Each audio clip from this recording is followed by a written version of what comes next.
Hello sir. Hello. Sir, आपण vitamin B12 deficiency मध्ये काय ट्रीटमेंट घेऊ शकतो?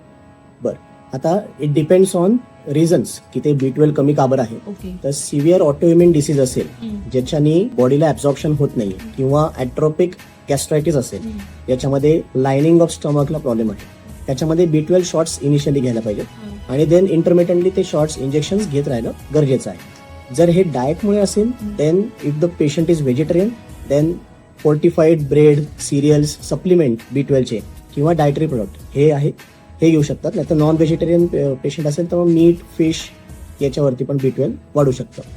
जे ड्रग्ज आहेत सर्टन ज्याच्यामुळे B12 कमी होतं किंवा त्यांचं ऍब्झॉर्प्शन कमी होतं, फॉर एक्झाम्पल मेटफॉर्मिन, इस्मोप्रेसॉल, तर हे ड्रग्ज घेताना डॉक्टरशी कन्सल्ट करून B12 मध्ये आपल्याला काय करता येईल किंवा त्याची मेंटेन लेवल कशी ठेवता येईल याच्याबद्दल आपण विचार करावा. आणि तसंच काही लोकांना असा प्रश्न असतो की B12 सडनली वाढलेलं आहे आमचं, तर त्याने काही प्रॉब्लेम होऊ शकतो का? तर there is no establish data, पण काही लोकांना पाल्पिटेशन किंवा रॅश किंवा ॲक्ने असं आलेलं आहे.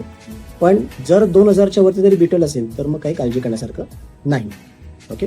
इंजेक्शन्स घेताना 7 दिवस सलग घ्यावे, मग आठवड्याला 1 असं 7 आठवडे घ्यावं आणि मग महिन्याला 1 असं 7 महिने घ्यावे with folic acid. Okay. Thank you. Thank you.